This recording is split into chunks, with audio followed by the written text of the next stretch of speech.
So let's talk about one of the ways that your elected officials have screwed you over. And by that, I mean the Ponzi scheme that is known as Social Security. So we know, for example, that Congress has been borrowing from the Social Security fund for years to pay for other stuff. But if you look at the budget, you would think that Social Security is whole and solvent, but it really isn't. It's just an accounting trick they made to make it look like it is. And remember the other thing, that your Social Security payment goes away when you die. So they only pay up to that point. It's not inherited, it's not passed on or anything like that. And when you take the employer portion and the employee portion and you add them together, it's something like 14% or whatever it is. Imagine if you were able to take all that 14% and invest it in S&P 500 or anything that you chose, but you're not allowed to. This is money that you earned that the government tells you how you will spend it. And it's on taxes because it's a tax. But you just can't get rid of Social Security because you have lots of older people that have retired that are receiving benefits from it. So you can say, okay, increase the retirement age or increase the tax. But that screws over current working people. It would be great if you could shut the whole thing down and let the people decide what to do with their money that they earned on the job. And this whole idea of your employer paying the other half, it's not really that.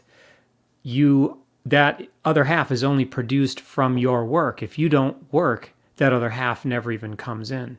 So, and your employer is basically not paying that portion of your salary because your employer has to pay that Social Security tax. So it's money that you would have gotten in your salary, but you didn't because they're having to pay that tax.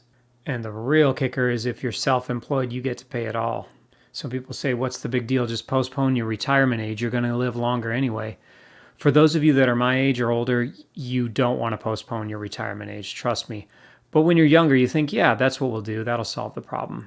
Remember, there was a point in time, a long time ago, where the presidents, I think it was President Bush, decided or pitched the idea of why don't we just take that money that was sitting as a surplus in Social Security at the time, and why not just invest it in the stock market?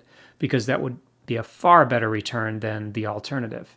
But he was, of course, shot down for that. And of course, there's the fraud. There's tons of people that are taking Social Security saying, they've got a hurt back, a hurt neck, whatever, that they're disabled and that they have to, but there's fraud all over the place. So we're paying hundreds of millions of dollars into that system, I'm sure, from a fraud point of view. So anyway, it's a government-sponsored Ponzi scheme. And for people that think Social Security is a great idea, I'd love to hear your comments on why you think that it is, because I don't see it as anything other than a government Ponzi scheme.